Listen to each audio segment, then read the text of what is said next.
Hello friends and welcome back to my channel. আজ আমি তোমাদের জন্য নতুন একটা কোরিয়ান ড্রামার গল্প নিয়ে চলে এসেছি, যেটার রিকোয়েস্ট তোমরা অনেক দিন থেকেই করেছিলে। আজকের এই গল্পটা একটা ছেলেকে নিয়ে, যে খুব বড়লোক বাড়ির একটা মেয়েকে বিয়ে করেছিল। সেটা যদিও ভালোবেসে, কিন্তু তবুও বিয়ে করার পর ওর জীবনে অনেক কিছুই পরিবর্তন হয়ে যায়। এক পর্যায়ে সে মেয়েটাকে ডিভোর্স দিতেও চায়, কিন্তু তার জীবনে এত কিছু কেন পরিবর্তন হয়ে গেছে, বা সে মেয়েটাকে ডিভোর্সই বা কেন দিতে চায়। পরে ওদের দুজনের মধ্যে কোনো মিল হবে কি না, সত্যিই কি ওদের ডিভোর্স হয়ে যাবে, আর যদি হয়েই যায় তাহলে কি ওরা একে অপরকে ভুলে যাবে। তো চলো বেশি কথা না বাড়িয়ে শুরু করা যাক। গল্পের শুরুতেই আমরা হায়ানু আর হেইনকে দেখতে পাবো, যাদের খুব ধুমধাম করে বিয়ে হচ্ছিল। সবাই তো এটাই বলেছিল ওদের বিয়েটা সেঞ্চুরির মধ্যে একটা বিয়ে। কোরিয়ার সব থেকে পাওয়ারফুল এবং ধনী পরিবারের একটা মেয়ে তাদেরই কোম্পানির একজন সামান্য এমপ্লয়িকে বিয়ে করেছে। 3 বছর হয়ে গেছে ওদের বিয়ে হয়েছে, কিন্তু মনে হচ্ছে যেন কালকেই ওরা বিয়ে করেছে। এইসব কথাগুলো আসলে একটা ইন্টারভিউতে হায়ানু বলছিল। হায়ানু এটাও বলে, সবাই আমাকে জিজ্ঞাসা করে কোরিয়ার সব থেকে বড় ধনী পরিবারের জামাই হয়ে এবং একজন কুইনের হাজবেন্ড হয়ে আমি কেমন ফিল করি। তো সবাইকে আমি এটাই বলতে চাই, আমি খুবই লাকি যে আমি যাকে ভালোবেসেছি তাকেই বিয়ে করতে পেরেছি। এরপরেই এখানে ওদের কিছু মিষ্টি মুহূর্ত দেখানো হয়। এদিকে হেইনেরও ইন্টারভিউ নেওয়া হচ্ছিল, যেখানে হেইন বলে, আমি জানি লোকেরা আজও গসিপ করে হায়ানু শুধুমাত্র আমার টাকার জন্য আমাকে বিয়ে করেছে। আর এইসব গসিপ এই কারণেই ছড়াচ্ছে কারণ আমি এখনও আমার ফেস রিভিল করিনি। আমার মনে হচ্ছে এইসব গসিপগুলো আজকেই শেষ হয়ে যাবে, কারণ ফাইনালি আজকে আমি আমার ফেসটা রিভিল করব। এদিকে হায়ানুর কাছ থেকে ইন্টারভিউয়াররা এটা জানতে চায় ওদের ম্যারিড লাইফ আসলে কেমন চলছে। হায়ানু বলে, সাধারণ লোকের মতো আমরাও সকালে একসঙ্গে ঘুম থেকে উঠি, তারপরে একসঙ্গে ব্রেকফাস্ট করি, আর একসঙ্গেই অফিসে যাই। এইভাবে আমরা দিনরাত একসঙ্গেই থাকি। কিন্তু আসল ব্যাপারটা হলো এটা যে ওরা একসঙ্গে থাকলেও আলাদা রুমে থাকে, একসঙ্গে ব্রেকফাস্ট করতে বসলেও টেবিলের দুই প্রান্তে বসে। হেইন অফিসের বস, আর হায়ানু ওদের কোম্পানির লিগ্যাল ডিপার্টমেন্টের হেড। মানে কোম্পানিতেও প্রায় দুজনের দেখা হয় না বললেই চলে। কথাগুলো বলতে বলতে হায়ানু একটু ইমোশনাল হয়ে পড়ে, আর পরের মুহূর্তেই সে তার নিজের মুখে সে একটা ফেক স্মাইল নিয়ে চলে আসে এবং সবাইকেই জানায় এইভাবে আমরা হাসি খুশিভাবেই জীবন কাটাচ্ছি। এদিকে হেইন সবাইকে বলে, 5 বছর আগে আমি বিদেশ থেকে পড়াশুনো করে ফিরে কুইন গ্রুপে একজন ইন্টার্ন হিসেবে জয়েন করেছিলাম, যদিও তখন আমার আসল পরিচয় কেউই জানতো না। জয়েন করার প্রথম দিকটায় ও কোনো কাজই করতে পারতো না, সামান্য পেজগুলোকে জেরক্সও করতে পারতো না। এইভাবে ও একদিন জেরক্স মেশিনে যখন পা দিয়ে মারছিল, তখনই হায়ানু ওখানে চলে আসে এবং সে ওকে জেরক্স করতে সাহায্যও করে, যেটা দেখেই তো হেইনের খুব ভালো লেগে যায়। হেইন মনে মনে এইটাই ভাবতে থাকে, ও এই ছেলেটা আমাকে পছন্দ করে, তাই তো আমার সঙ্গে ফ্লার্ট করার চেষ্টা করছে। এদিকে হায়ানুও তার ইন্টারভিউতে সেই একই জায়গা থেকে শুরু করেছিল যেখান থেকে হেইন বলছে। হায়ানু বলে, এরকম কোনো ব্যাপার ছিল না, আমি তো ভেবেছিলাম ও বোধহয় পা দিয়ে মারতে মারতে জেরক্স মেশিনটাকে ভেঙেই ফেলবে, তাই ওকে আমি প্রথমবার সাহায্য করেছিলাম, আর তারপর থেকে ও প্রবলেমে পড়লেই আমি ওকে সাহায্য করতাম। এইভাবে সাহায্য করতে করতে ওর জন্য আমার মনেও ফিলিংস তৈরি হয়ে যায়। অফিসে হেইন নতুন কাজে এসেছে, কোনো কাজ ঠিক করে পারতো না, তাই ওর ব্যাপারে বাকিরা গসিপ করতো, যে এই ব্যাপারটা হায়ানুর পছন্দ হতো না। তাই সে এই ব্যাপারে একদিন হেইনকে বলে এবং সবকিছু বলার পর এটাও বলে, এইসব কিছু দেখলে আমার তোমার কথা খুব চিন্তা হয় এবং খুব খারাপও লাগে।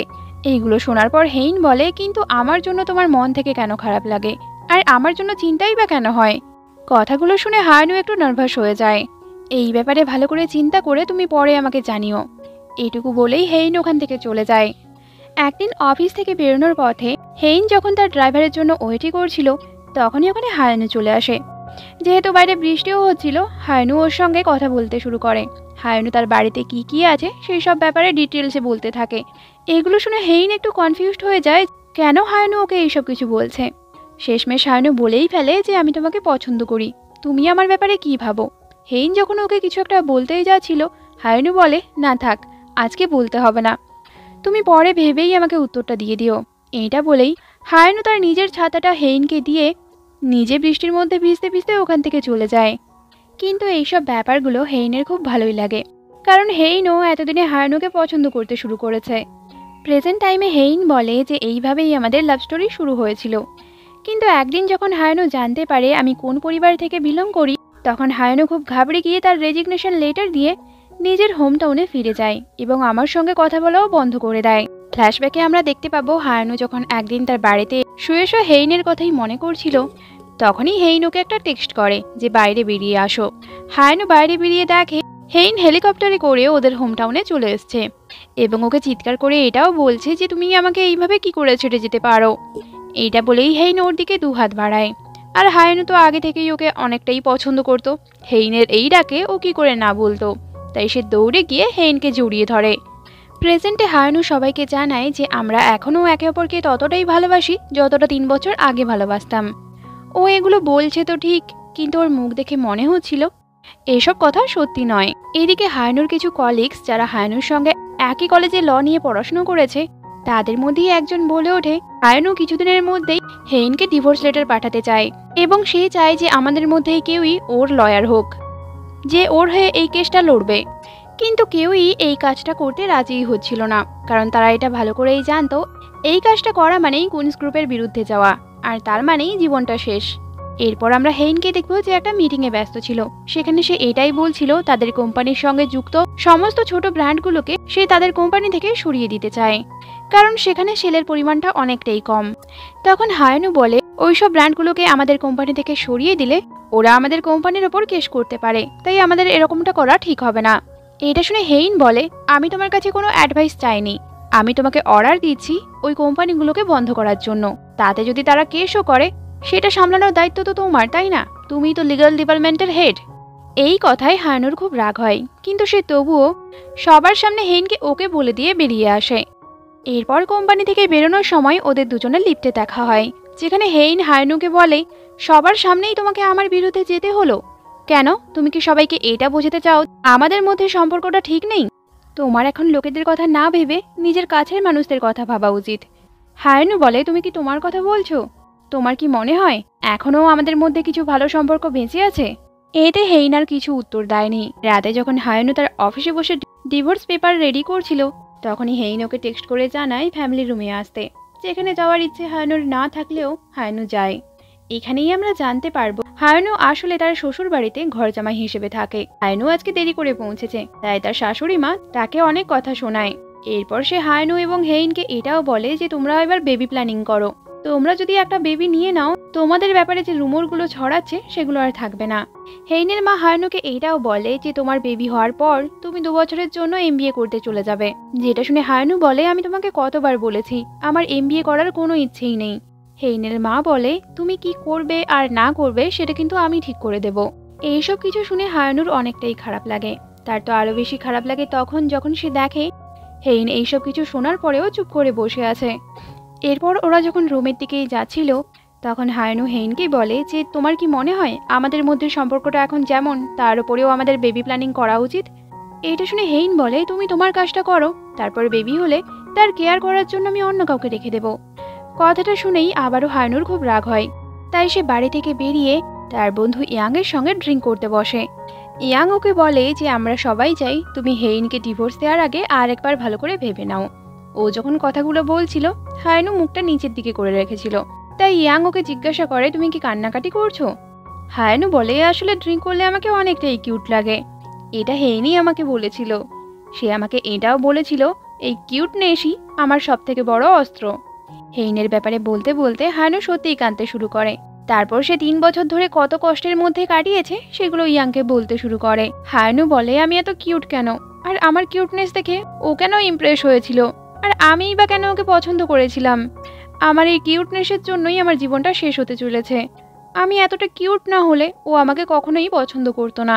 জানি না গড আমাকে কেন এত কিউট বানিয়েছে।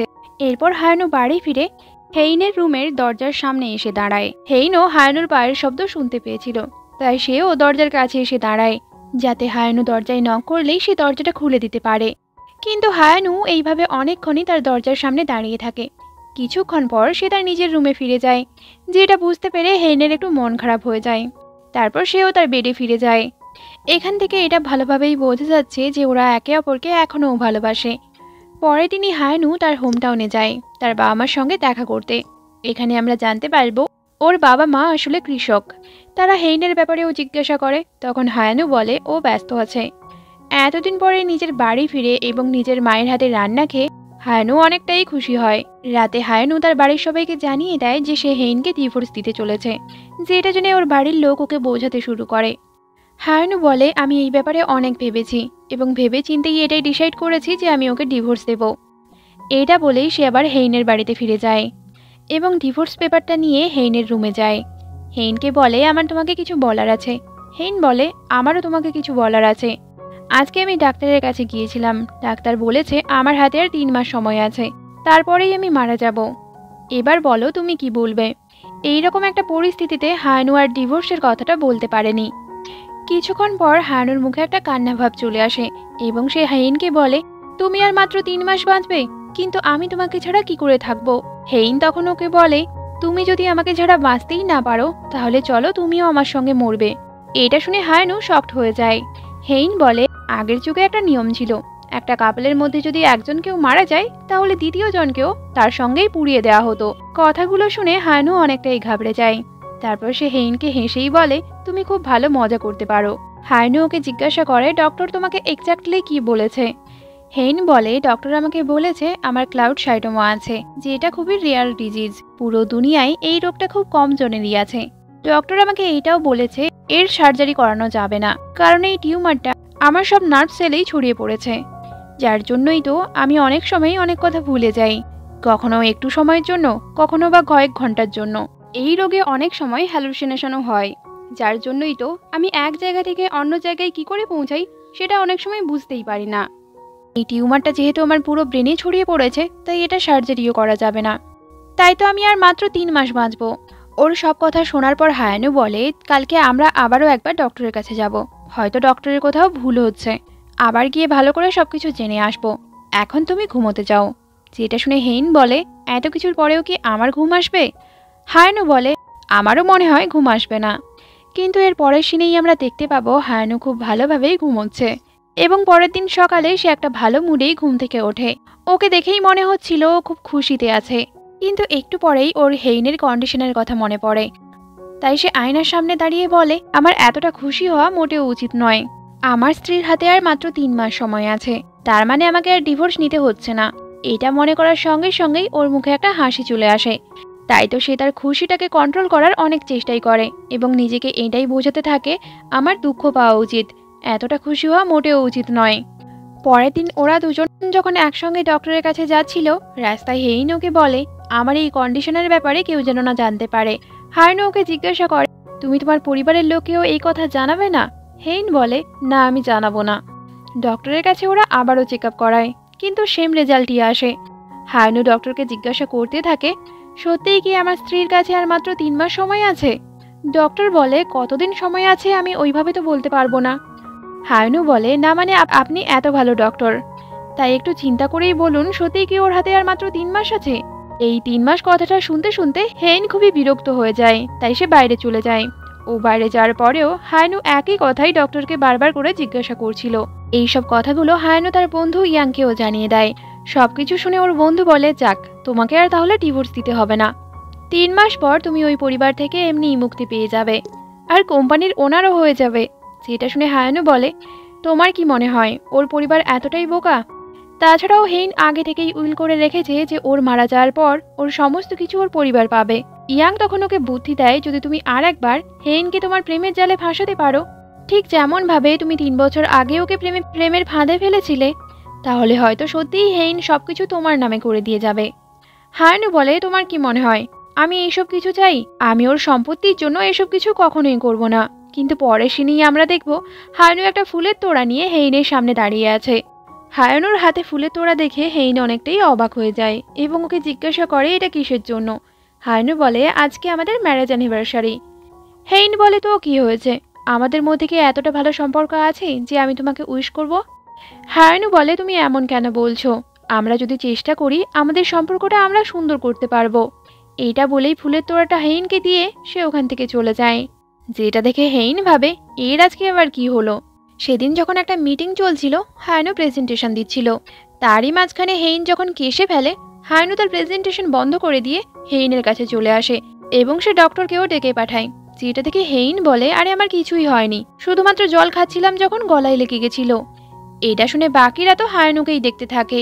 মিটিংয়ের পর হেইন যখন তার গাড়ির জন্য ওয়েট করছিল, তখন তার একটু ঠান্ডাও লাগছিল, যেটা বুঝতে পেরে হারানু তার কোটটা খুলে হেইনকে দিয়ে দেয় এবং সে তার গালে হাত দিয়ে বলে, তোমার তো ঠান্ডা লেগে যাচ্ছে। এটা বলার পরেই সে হেইনের দুটো হাতকে তার জামার পকেটে ঢুকিয়ে দেয়। হায়নু এইসব কিছু কেন করছিল সেটা তো জানি না, কিন্তু এইসব কিছু হেইনের অনেকটাই ভালো লাগছিল, তাই সে স্মাইল করতেও শুরু করে। কিছুক্ষণ পর ওদের গাড়িও চলে আসে। তখন হায়নু হেইনকে খুব সাবধানে গাড়িতে বসায় এবং নিজেও তার পাশে বসে যায়। এইসব কিছু হেইনের সেক্রেটারি অনেকক্ষণ থেকেই দেখছিল, তাই ওরা চলে যাওয়ার পর সে বলে, এইসব কিছু এরা কেন করছে, তার থেকে বরং একটু ঝগড়াই করে নিত। বাড়ি ফিরে রাতে ওরা একসঙ্গে ফ্যামিলি ডিনারে বসে, যেখানে হেইনের মা হেইনের ওপর কেস করার কথা বলছিল। আসলে হেইন তার মায়ের একটা জায়গায় নতুন একটা ডিপার্টমেন্টাল স্টোর বানিয়েছিল। হেইন বলে, কিন্তু এর জন্য তো তুমি আমাকে পারমিশন দিয়েছিলে।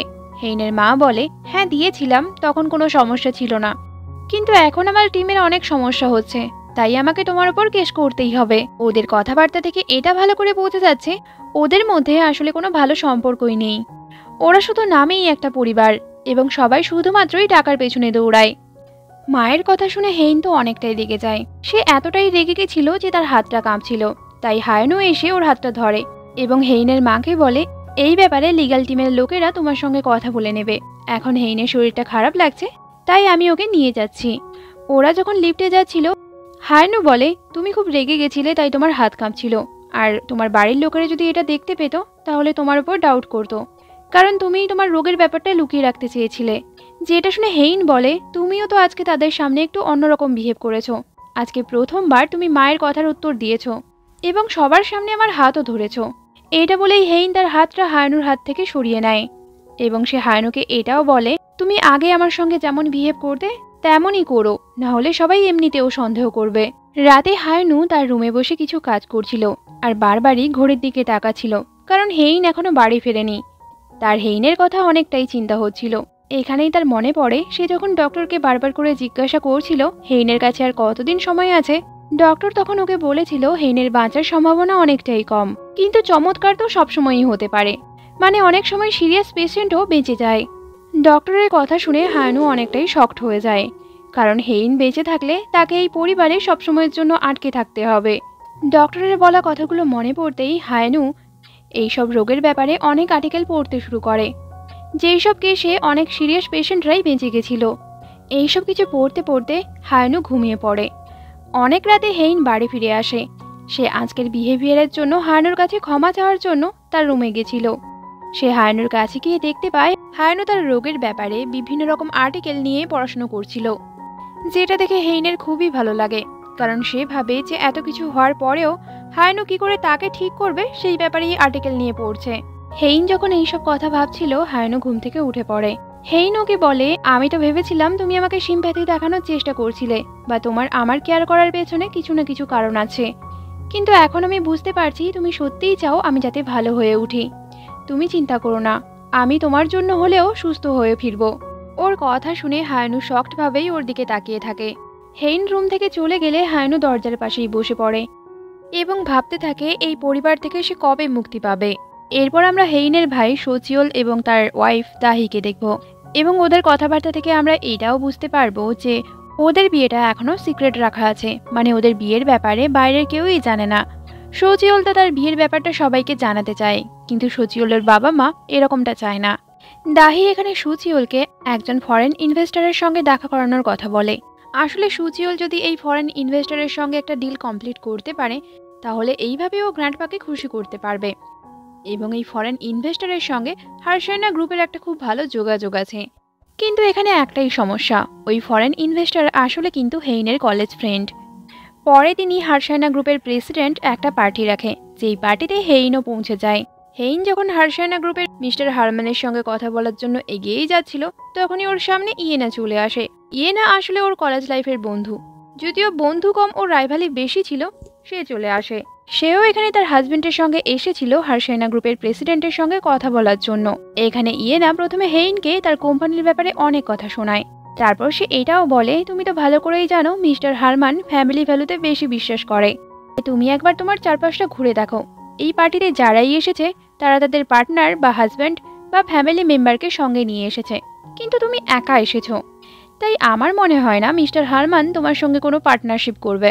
এইটুকু বলেই তো ইয়েনা চলে যায়। হেইন তখন ওয়াশরুমে গিয়ে ইয়োনুকে ফোন করে, কিন্তু ইয়নু বলে আমি এখন ট্রায়ালে ব্যস্ত আছি। এটুকু বলেই ও ফোনটা কেটে দেয়। ওয়াশরুম থেকে বেরিয়ে এলে ও আরও একবার ইয়েনাকে দেখতে পায়। ইয়েনা ওকে বলে তোমার লাইফটা বেটার হতে পারতো যদি তুমি কলেজ লাইফে ইয়ন সিয়ংয়ের প্রপোজাল অ্যাকসেপ্ট করে নিতে। হেইন বলে তুমি ওর কথা হঠাৎ করে কেন বলছো? ইয়েনা বলে তুমি কি জানো না মিস্টার হারমানের রাইট হ্যান্ড ইয়ন সিয়ং, যে এখন একজন সাকসেসফুল ইনভেস্টর। হেইন এরপর ইয়ন সিয়ংয়ের সঙ্গে কথা বলতে যায়। অনেকদিন পর ইয়ন সিয়ংকে দেখে ও একটু অবাক চোখেই তাকিয়ে থাকে। তারপর সে ইয়ং সিয়ংয়ের কাছে সব কথা খুলে বলে আমি হারসাইনা গ্রুপের সঙ্গে পার্টনারশিপে যেতে চাই, আর তুমি আমাকে এই কাজে সাহায্য করো। ইয়ন সিয়ং তখন বলে আমি তোমাকে কেন সাহায্য করব? তোমার মনে নেই তুমি কলেজে আমাকে কি করে রিজেক্ট করেছিলে? হেইন বলে তুমি ভালো করে মনে করো, আমাদের কিন্তু খুব একটা ভালো সময়ে ব্রেকআপ হয়েছিল। কথাটা শুনেই ইয়ন সিয়ং স্মাইল করতে শুরু করে। এরপর মিস্টার হারমান যখন সবার সঙ্গে কথা বলতে শুরু করেছিল, হেইন বারবার করেই ইয়নুকে ফোন করে যাচ্ছিল, কিন্তু ইয়নু ওর ফোনটা রিসিভ করছিল না। তখনই একটা লোকের সঙ্গে ধাক্কা লেগে যখন হেইন পড়েই যাচ্ছিল, তখনই ইয়নু এসে ওকে ধরে ফেলে। ইয়নুকে দেখে হেইন একটু অবাক হয় এবং ওকে জিজ্ঞাসা করে তোমার ট্রায়ালের কি হলো? তুমি ডেকেছো তাই তাড়াতাড়ি ট্রায়ালটা শেষ করে তোমার কাছে চলে এসেছি। এরপর ওরা দুজন একসঙ্গেই মিস্টার হারমানের সঙ্গে দেখা করে। ইয়ন সিয়ং ইয়নুকে দেখে একটু অবাক হয়, কারণ সে কখনো ভাবেনি হেইন কখনো বিয়ে করবে। এরপর ইয়নু যখন একা ছিল ইয়ন সিয়ং ওর কাছে যায় এবং ওকে বলে হেইন যেভাবে আগে ছিল আমি কখনো ভাবিনি যে সে কখনো বিয়ে করবে। ওর কথা শুনে ইয়নু বলে কিন্তু আমি তো তোমাকে ঠিক চিনলাম না। যেটা শুনে ইয়ন সিয়ং বলে আমি কলেজ টাইমে হেইনকে ডেট করতাম। তখন ইয়নুও হেসে বলে হেইন আগে যেভাবে ছিল আমি কখনো ভাবিনি ও কাউকে ডেটও করতে পারে, তাই আমি তোমার কথা শুনে একটু অবাক হচ্ছি। ইয়ন সিয়ং বলে সত্যি কথা বলতে কলেজ টাইমে আমি হেইনকে অনেকটাই পছন্দ করতাম। ইয়নু বলে ও তাই নাকি? ইয়নু মুখে এই কথা বললেও মনে মনে খুব রেগে যায়। ওয়াশরুমে গিয়ে এটাই বলতে থাকে কলেজ টাইমে যদি তুমি সত্যিই এতটা পছন্দ করতে তাহলে বিয়েই কেন করে ফেলোনি? তাহলে অন্তত আমার জীবনটা নষ্ট হয়ে যেত না। ওয়াশরুম থেকে বেরিয়ে ও হেইন এবং ইয়ন সিয়ংকে হেসে হেসে কথা বলতে দেখে, যেটা দেখে ও একটু জেলাস ফিল করে। পরের দিন সকালে হেইনের মা হেইনকে বলে তুমি ইয়ন সিয়ংয়ের সঙ্গে আমাদের পরিচয় করিয়ে দাও। হেইনের মা আসলে ভালো করেই জানতো হেইন এবং ইয়ন সিয়ং কলেজের বন্ধু। হেইন বলে আমি যদি ইয়ন সিয়ংকে ডাকি তাহলে সে এখানে অবশ্যই আসবে, কিন্তু এতে আমার লাভটা কি হবে? তখন ওর মা বলে আমি তোমার উপর যে কেসটা করে রেখেছি সেটা উইথড্র করে নেব। এটা শুনে হেইনও রাজি হয়ে যায়। পরের দিন ইয়ং সিয়ং এলে ওদের পরিবারের সবাই ইয়ন সিয়ংকে নিয়ে একটা পাহাড়ে হান্টিং করতে চলে যায়। হান্টিং করতে যাওয়ার আগে চেয়ারম্যান সবাইকে সাবধান করে দেয় যে এই এরিয়াটায় জঙ্গলি শূকর পাওয়া যায়, তাই তোমরা একটু সাবধানে হান্টিং করো। যদিও এই পুরো এলাকাটা আমার এবং এলাকাটা চারিদিক থেকে ঘেরা আছে, তবুও তারপর ওরা সবাই আলাদা আলাদা হয়ে হান্টিং করতে চলে যায়, যেখানে হায়নু এবং হেইন একই টিমেই ছিল। কিন্তু হান্টিং করতে করতে ওরা একসময় আলাদাই হয়ে যায়। কিছুক্ষণ পর হায়নু বুঝতে পারে হেইন তার পাশে নেই, তাই তার হেইনের কথা চিন্তা হতে শুরু হয়। তাই সে হেইনকে অনেকবার ফোনই করে, কিন্তু জঙ্গলে নেটওয়ার্কের প্রবলেম হওয়ার কারণে ফোনটা তখন লাগছিলই না।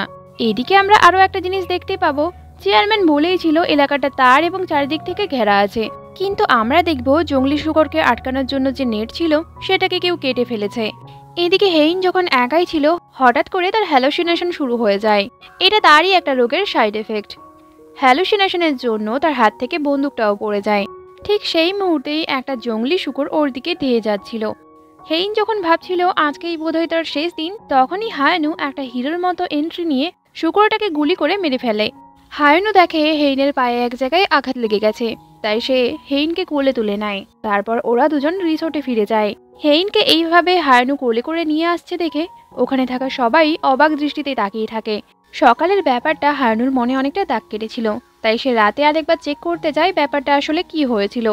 সে দেখে জঙ্গলি শূকরের নেটটা আসলে কেউ কেটে ফেলেছে এবং সেখানে কিছু খাওয়ারও ছড়ানো আছে যাতে জঙ্গলি শূকর খুব সহজেই এই এরিয়ার মধ্যে চলে আসে। তার মানে কেউ এটা ইচ্ছে করেই করেছে। রাতে যখন ওরা সবাই একসঙ্গে ডিনার করতে বসে, ইয়নু এই ব্যাপারে সবাইকে জানায়। সব কথা শুনে চেয়ারম্যান বলে ঠিক আছে আমি নিজে সিসিটিভি চেক করে দেখবো এই কাজটা কে করেছে। ডিনারের সময় এই প্রথমবারের জন্য হেইনের বাবা হায়নুকে নিজে থেকে খাবার সার্ভ করে দিচ্ছিল, যেটা দেখে হায়নুর একটু অকওয়ার্ডই লাগছিল, কারণ এই পরিবারের কেউই তার কোনো দিনের জন্যই খোঁজ খবর নেয়নি, সে কি খাওয়া দাওয়া করে সেটাও দেখেনি। যেহেতু ওরা আজকে রিসোর্টে থাকবে তাই ইয়নু এবং হেইনকে একই রুমেই থাকতে হবে। এই ভয়ে হায়নু অনেকটা লেট করেই রুমে ফেরে। হেইন যখন এর কারণ জিজ্ঞাসা করে, হায়ানু বলে আসলে আমি তোমার ভাইয়ের সঙ্গেই কথা বলছিলাম। হেইন বলে সকালে আমার একটা আঙুল ইনজিওর হয়ে গেছিল, তাই তুমি আমার টপ খুলে আমাকে সাহায্য করো। হায়ানু ওকে হেল্প করে দিলে হেইন বলে তুমি কেন ড্রেস খুলছো না। যেটা শুনে হায়ানু একটু নার্ভাস হয়ে যায় এবং জিজ্ঞাসা করে ড্রেস খুলবো মানে। হেইন বলে তুমি কি শাওয়ার নেবে না। হায়ানু বলে ও হ্যাঁ। এইটা বলেই হায়ানু শাওয়ার নিতে চলে যায়। পরের দিনই ওরা বাড়ি ফিরে যায়। রাতে ইয়ন শিয়ং হেইনকে ফোন করে এবং বলে আমি মিস্টার হারমানের সঙ্গে তোমার মিটিং ফিক্সড করে দিয়েছি। এইটা শুনেই হেইন খুব খুশি হয়ে যায়, কারণ সে যদি এই ডিলটা কমপ্লিট করতে পারে তাহলে ফাইনালি 1 ট্রিলিয়ন ক্লাবেও যোগ দিতে পারবে। তারপর হেইন তার কিছু মেল চেক করে। আসলে সে এই মেলগুলো পাঠিয়েছিল বিভিন্ন মেডিকেল সেন্টারে, তাদেরকে তার কন্ডিশনের কথা জানিয়ে চিকিৎসার কোনো উপায় আছে নাকি সেটা জানার চেষ্টা করছিল। কিন্তু সবাই ওকে রিপ্লাই করেছে যে তারা ওর সার্জারি করতেই পারবে না। পরের দিন অফিসে গিয়ে হেইন হায়ানুকে দেখে নিজে নিজেই স্মাইল করতে শুরু করে। এটা দেখে বোঝাই যায় হেইন হায়ানুকে পছন্দ করে, কিন্তু সে তাকে অ্যাটেনশন দিতে পারে না তার কাজের ব্যস্ততার জন্য, কারণ হেইন তার কাজ নিয়ে খুবই সিরিয়াস। রাতে হেইন মিস্টার হারমানের সঙ্গে দেখা করার জন্য রেস্টুরেন্টে পৌঁছে যায়, কিন্তু সেখানে গিয়ে দেখে শুধুমাত্র ইয়ন শিয়ং বসে আছে এবং ওর কাছ থেকেই জানতে পারে মিস্টার হারমানের মেয়ের শরীরটা হঠাৎ করেই খারাপ করেছে, তাই মিস্টার হারমান একটু আগেই চলে গেছে। এখানে কথায় কথায় ইয়ন শিয়ং হেইনকে হায়ানুর ব্যাপারে অনেক খারাপ কথাই বলতে শুরু করে। কিন্তু হেইন যখন এইসব কথায় পাত্তা দিচ্ছিল না, তখন ইয়ন শিয়ং জিজ্ঞাসা করে তোমার কি মনে হয় হায়ানু তোমাকে ভালোবাসে। সেদিন যখন জঙ্গলি শুকরটা তোমার সামনে একদম চলে এসেছিল, তখন হায়ানু সেটা দেখার পরেও হেজিটেট করছিল যে সে তোমাকে বাঁচাবে কিনা। এইটা শোনার পর হেইন বলে তাহলে তুমি তখন সেখানেই ছিলে।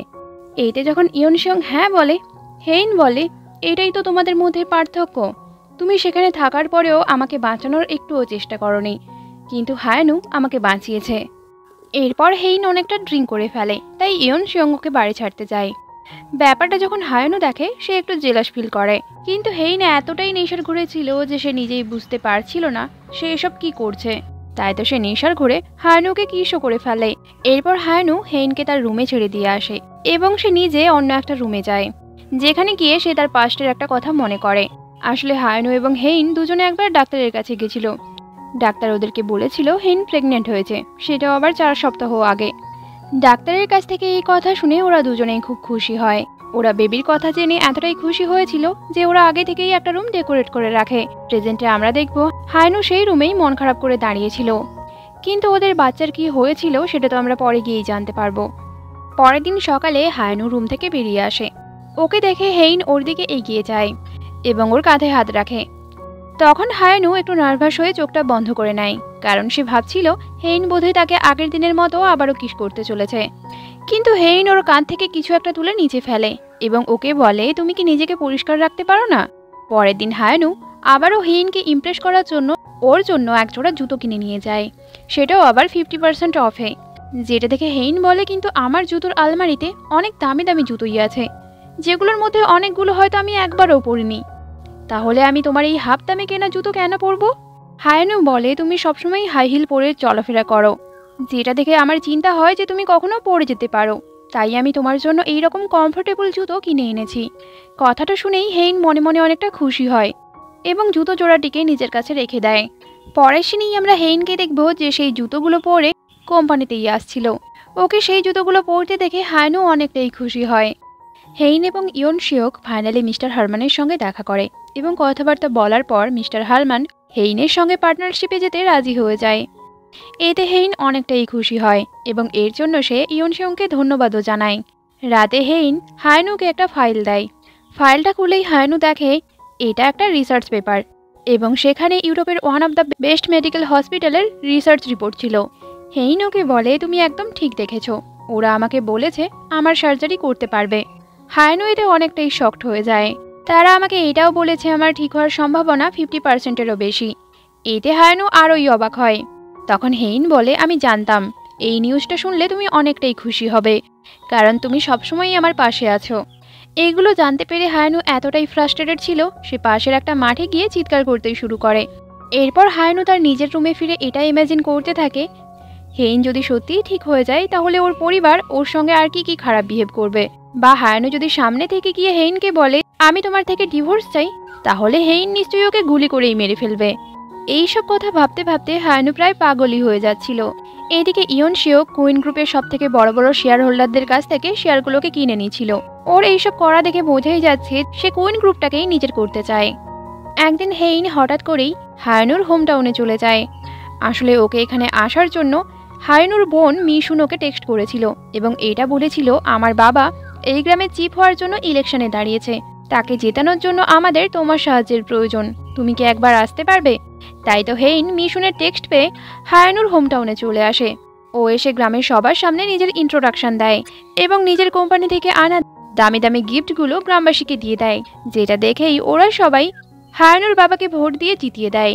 এদিকে হায়ানুর মা হায়ানুকে ফোন করে জানায় হেইন তাদের বাড়িতে এসছে। যেটা জানার পর হায়ানু তখনই তার বাড়ি চলে আসে। রাতে হেইন যখন হেয়ার ড্রায়ার ইউজ করার চেষ্টা করছিল তখন সেটা ঠিক করে চলছিল না, যেটা দেখে হায়ানুই হেয়ার ড্রায়ার দিয়ে ওর চুল শুকাতে সাহায্য করে। এভাবে ওরা দুজন অনেকটা ক্লোজ হয়ে গেছিল, তাই ওদের হার্টবিটও বেড়ে গেছিল। নার্ভাস হয়ে হায়ানু বাইরে চলে আসে এবং সারা রাত খুব ড্রিঙ্ক করতে থাকে। এদিকে হেইন ওর জন্য অপেক্ষা করতে করতে সারা রাত না ঘুমিয়েই কাটিয়ে দেয়। পরের দিন খুব সকালে ওরা দুজন একসঙ্গে আবারও হেইনের বাড়িতে ফিরে যায়। বাড়ি ফিরে ওরা জানতে পারে হেইনের মা ইয়নসিয়ংকে তাদের গেস্ট হাউসে থাকার পারমিশন দিয়ে দিয়েছে। ইয়নসুং হায়ানুকে জিজ্ঞাসা করে আমি এখানে থাকলে কি তোমাদের কিছু সমস্যা হবে? হায়ানু বলে আমি যদি বলিও আমাদের সমস্যা হবে তাহলে কি তুমি এখান থেকে চলে যাবে? ইয়নসং বলে তা তো নয়। হায়ানু তখন বলে তাহলে তুমি আমার উত্তর জেনে আর কি করবে? পরের দিন হেইন আবারও তার ডাক্তারের কাছে যায়। ডাক্তার ওর রিপোর্ট চেক করে বলে তোমার এই মুহূর্তে জার্মানি যাওয়া মোটেও ঠিক নয়। হেইন বলে কিন্তু কেন? তখন ডক্টর বলে তোমার শরীরে হোয়াইট ব্লাড সেলের পরিমাণ কমে গেছে, তাই তুমি যদি এখন জার্মানিতে ট্রিটমেন্টের জন্যও যাও তাতে কোনো লাভ হবে না, কারণ তোমার ট্রিটমেন্টের জন্য ওই হোয়াইট ব্লাড সেলই জরুরি। তোমার এই অবস্থার কথা জানলে জার্মান মেডিকেলও তোমার ট্রিটমেন্ট করানো বন্ধ করে দেবে। হেইন তখন কষ্ট পেয়েই বলে তাহলে আপনি কি চান, আমি হার মেনে নেব? ডক্টর বলে না, আমি তা বলিনি, আমি চাই তুমি একটু অপেক্ষা করো, যখন তোমার WBCর কাউন্ট বেড়ে যাবে তখন তুমি আবার ট্রিটমেন্টের জন্য জার্মানিতে যেতে পারবে। ওদের এইসব কথাবার্তা হেইনের আন্টি বমজাও শুনে ফেলে, তাই হেইনকে বাধ্য হয়ে তার আন্টিকে সব কথা খুলে বলতে হয়, যেগুলো শুনে বমজা তো কান্নায় ভেঙে পড়ে। হেইনকে এটাও জিজ্ঞাসা করে আমি ছাড়া এই ব্যাপারে আর কে জানে? তখন ও বলে হায়ানু জানে। এবং হেইন তার আন্টিকে এটাও রিকোয়েস্ট করে যে এই ব্যাপারে যেন তার বাড়ির কেউ না জানতে পারে।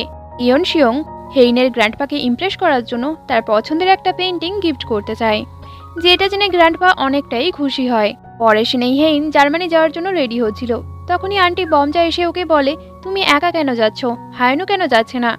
হেইন বলে ও তার কাজে ব্যস্ত আছে, তাই আমি একাই যাব। ওর আন্টি তখন বলে তাহলে তুমি আমাকেও তোমার সঙ্গে নিয়ে যাও।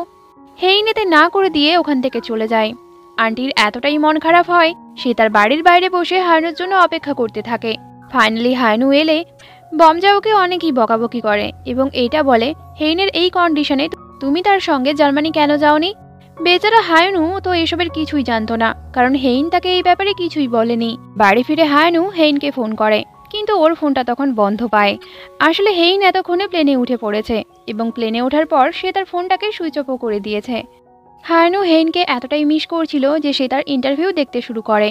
ইন্টারভিউয়ার হেইনকে জিজ্ঞাসা করেছিল যে তার স্বপ্নটা কি। হেইন তখন বলেছিল আমার স্বপ্ন আমি এই কোম্পানিতে 1 ট্রিলিয়ন সেলস করতে চাই। ইন্টারভিউয়ার তখন আবারও ওকে প্রশ্ন করে যদি আপনার সমস্ত স্বপ্ন পূরণ হয়ে যায় তারপরে আপনি কি করবেন? তখন হেইন বলেছিল তারপরে আমি একটা লম্বা ছুটি নেব এবং সেই ছুটিতে আমি আমার হাজবেন্ডের সঙ্গে পুরো দুনিয়া ঘুরে বেড়াবো। প্রথমে আমরা জার্মানিতে যাব, যেখানে আমরা প্রথমে হানিমুনেও গিয়েছিলাম। সেখানে গিয়ে আগের মতো খাবার খাবো, ঘুরে বেড়াবো এবং খুব এনজয়ও করব। এইসব দেখে হায়ানু অনেকটাই ইমোশনাল হয়ে পড়ে এবং সে বুঝতে পারে সে এতদিন হেইনকে কতটা ভুল বুঝে এসেছে, কারণ হেইন এই কথাগুলো মন থেকেই বলেছে। শুধুমাত্র ওরা দুজন নিজেদের কাজে ব্যস্ত থাকে, তাই তারা নিজেদেরকে সময়ই দিতে পারে না, আর এইভাবেই ওদের মধ্যে অনেকটাই দূরত্ব তৈরি হয়ে গেছে। হায়ানু তার ভুলটা বুঝতে পেরে পরের দিনই জার্মানির উদ্দেশ্যে রওনা দেয়। এদিকে জার্মানিতে হেইন যখন ডক্টরের কাছে যায়, ডক্টরও ঠিক একই কথাই বলে যেমনটা কোরিয়াতে তাকে তার ডক্টর বলেছিল। এইসব কিছু শুনে হেইনের অনেকটাই মন খারাপ হয়ে যায়। তারপর হেইন জার্মানির সেই জায়গাটায় যায় যেখানে আগের বার সে হানিমুনে আসার সময়ও এসেছিল। ও ওখানে দাঁড়িয়ে হায়ানুর কথাই ভাবছিল। ঠিক তখনই হায়ানু ওর সামনে চলে আসে। ওকে দেখে হেইন অবাক হয়ে যায় এবং জিজ্ঞাসাও করে তুমি কি করে জানলে আমি এখানেই আছি? হায়ানু বলে আমি তোমার সেক্রেটারির কাছ থেকে সব কথা জেনেছি। ডক্টর তোমার ট্রিটমেন্ট করবে না বলেছে, আবার তুমি ফিরে যাওয়ার টিকিটও ক্যান্সেল করে দিয়েছো। হানিমুনে যখন এসেছিলাম তুমি বলেছিলে এই জায়গাটা তোমার অনেকটাই বেশি পছন্দ, তাই আমি ভালো করেই জানতাম তুমি কোথাও নেই, মানে এখানেই আছো। কথায় কথায় হায়নু বলে, তুমি আমাকে বিয়ের আগে বলেছিলে আমার চোখে কখনো জল আসতে দেবে না, কিন্তু বিয়ের পর আমি কতটা কান্নাকাটি করেছি সেটা কি তুমি একবারও দেখেছো? তুমি কি জানো আমি কেন অন্য রুমে শিফট হয়ে গেছি? যাতে শান্তিতে একটু কাঁদতে পারি। হেইন বলে, আমি তোমাকে এইসব কথা বলেছিলাম যাতে আমি তোমাকে বিয়ে করতে পারি।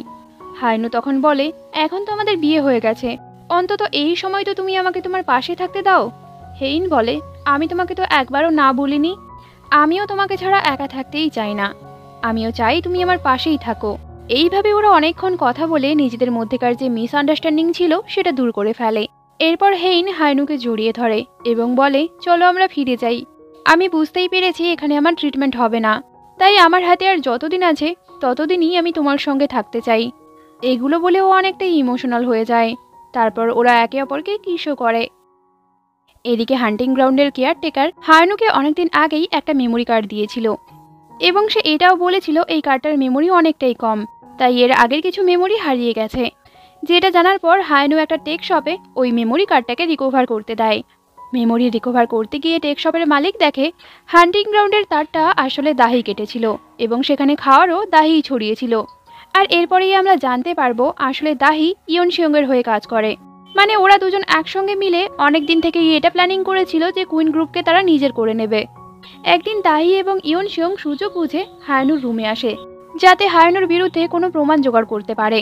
আসলে ওদের কুইন গ্রুপকে হাতানোর মধ্যে সব থেকে বড় সমস্যা ছিল হায়নু, কারণ হায়নু কুইন গ্রুপের লিগ্যাল ডিপার্টমেন্ট সামলায়, তাই তো ইয়ন সিয়ং কিছুই করতে পারছিল না। ওরা হায়নুর রুমে ঘুরে ঘুরেও কিছুই পায়নি। দাহি বলে, হায়নুর রুমে তুমি কিছুই পাবে না, 3 বছর ধরে ওর পেছনে লোক লাগানো আছে, কিন্তু ওর বিরুদ্ধে কিছুই পাওয়া যায়নি, আর ওর ব্যাকগ্রাউন্ডও একদম ক্লিয়ার।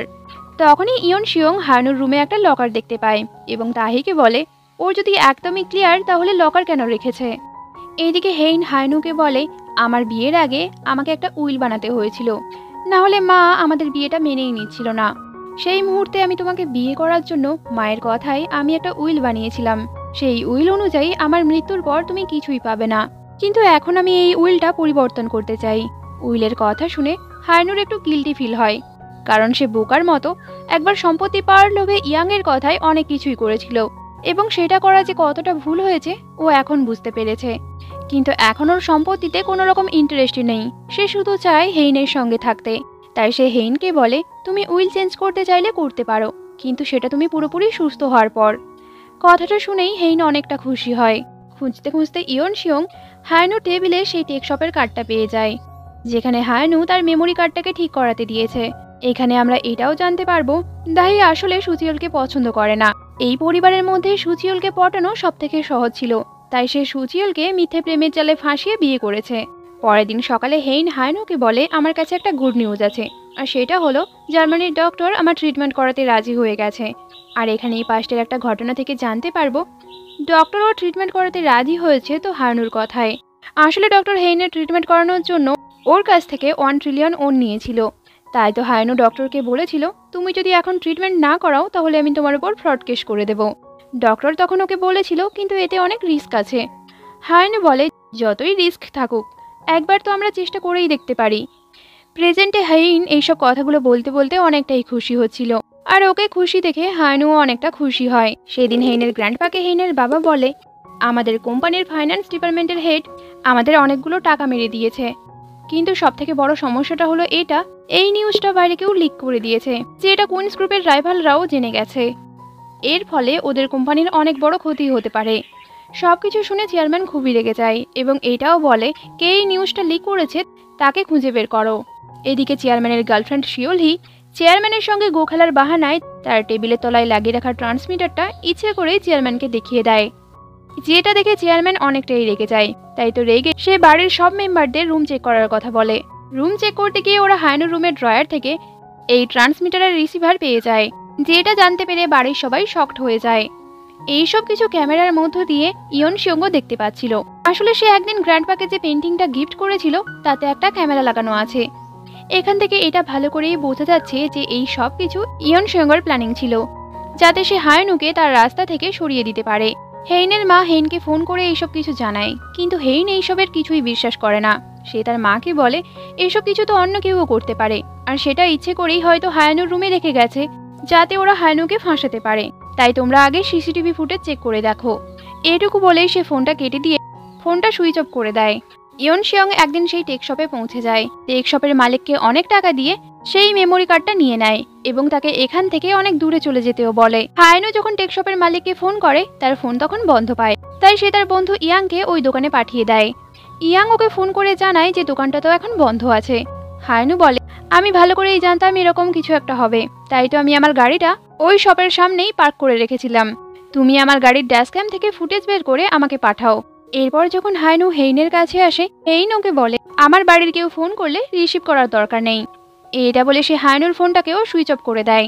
বমজা অনেকদিন থেকেই শিওলিকে সন্দেহ করত, তাই সে শিওলির ব্যাকগ্রাউন্ড চেক করার জন্য একজন ডিটেকটিভ লাগিয়েছিল। ডিটেকটিভের আনা তথ্য থেকেও জানতে পারে শিওলহির আসল নাম শুন হিয়ং। এই তথ্য থেকে বোমজা এটাও জানতে পারে শিওলহি যখন 4 মাসের প্রেগনেন্ট ছিল তখন তাকে জেলে পাঠানো হয় এবং জেলে তার একটা ছেলেও হয়। যেসব কথা জেনে বোমজা অনেকটাই শকড হয়ে যায়। এদিকে চেয়ারম্যানের নির্দেশে হায়ানুর রুমের আবারও তল্লাশি নেওয়া হয় এবং খুঁজতে গিয়ে তারা সেই লকারটা দেখতে পেয়ে যায়। লকার ভাঙার পর ওরা সেই ডিভোর্সের পেপারটা পেয়ে যায় যাতে হায়ানুর সাইনও করা ছিল। এই ডিভোর্স পেপার থেকে চেয়ারম্যান এবং হেইনের মা অনেকটাই রেগে যায়। হেইন হায়ানুকে বলে এখন আমার অনেক লাকের প্রয়োজন, কারণ টেস্টের রেজাল্ট কালকে আসবে এবং এই রেজাল্ট থেকেই আমি জানতে পারবো আমি ঠিক হব কি হব না। কথা বলতে বলতেই হেইন একটা কাবাবের দোকান দেখতে পায় এবং সে হায়ানুকে বলে আমি আজকে নর্মাল লোকের মতো এই কাবাবের দোকানে লাইন দিয়ে দাঁড়িয়ে কাবাব খেতে চাই। হায়ানু বলে ঠিক আছে তুমি লাইনে দাঁড়াও, আমি এক্ষুনি আসছি। এটা বলার পরেই সে দৌড়ে সেই লোকটার কাছে যায় যে লাকি পাতা বিক্রি করছিল এবং সে দোকানের সমস্ত লাকি পাতাই কিনে ফেলে। এদিকে চেয়ারম্যানের সেক্রেটারি গেস চেয়ারম্যানকে বলে হায়ানুর বন্ধু একজন ডিভোর্স লয়ার যে আমাদের রাইভাল কোম্পানিতেই কাজ করে। এইসব কথাগুলো গ্রেস ইচ্ছে করেই চেয়ারম্যানের সামনে বলছিল যাতে চেয়ারম্যানকে এটা বোঝাতে পারে যে এইসবের পেছনে হায়ানুর হাত আছে। আর সত্যি চেয়ারম্যান এইসব কথাগুলো বিশ্বাস করে নেয়। সে ভাবে হায়ানু ওদের পরিবারের ক্ষতি করতে চাইছে, তাই তো সে এই ব্যাপারগুলো ইচ্ছে করেই বাইরে লিক করেছে। চেয়ারম্যান তখন সবাইকে বলে ওদেরকে ফোন করে এক্ষুনি বাড়ি ফিরতে বলো। হায়ানু সেই লাকি পাতাগুলো কিনে ফিরছিল। এদিকে আমরা হেইনকে দেখব যে কাবাব হাতে নিয়ে হায়ানুকে খুঁজছিল এবং সে হায়ানুকে ফোন করার জন্য যখন ফোনটা অন করে তখন দেখে তার মা বাবা অনেকবার করেই তাকে ফোন করছে। যেই ফোন কলগুলো সে কেটে দেয় ততক্ষণে সে হায়ানুকেও তার সামনে দেখতে পায়। ওরা দুজন রাস্তার দুই প্রান্তে দাঁড়িয়েছিল এবং দুজনেই রেড লাইট আসার অপেক্ষা করছিল যাতে ওরা একে অপরের কাছে যেতে পারে। তখনই হেইনের ফোনে ওর মা একটা টেক্সট পাঠায়, যেটা খুলেই সে হায়ানুর তৈরি করা ডিভোর্স পেপার দেখতে পায় যাতে হায়ানু সাইনও করে রেখেছে। এইটা দেখেই হেইনের মনটা ভেঙে যায়। এদিকে রেড লাইট হওয়ার পর হায়ানু ওর কাছে আসে এবং ওকে লাকি পাতার সেই বুকেটা দেয়, যেটা হেইন রেগেই ছুঁড়ে ফেলে এবং তাকে সেই ডিভোর্স পেপারের ছবিটা দেখিয়ে বলে এটা কি সত্যি। যেটা দেখার পর হায়ানু হেইনকে আর মিথ্যে বলতেই চায় না, তাই সে হেইনকে সত্যি কথাই বলে যে হ্যাঁ এই পেপারটা আমিই বানিয়েছিলাম। হেইন ওকে জিজ্ঞাসা করে এটা তুমি কবে বানিয়েছো। তারপরেই ওর মনে পড়ে যেদিন হায়ানুকে সে বলেছিল সে মাত্র আর 3 মাস বাঁচবে, সেদিন হায়ানু ওকে কিছু একটা বলার জন্যই ওর রুমে গেছিল এবং সেদিন ওর হাতে একটা পেপারও ছিল।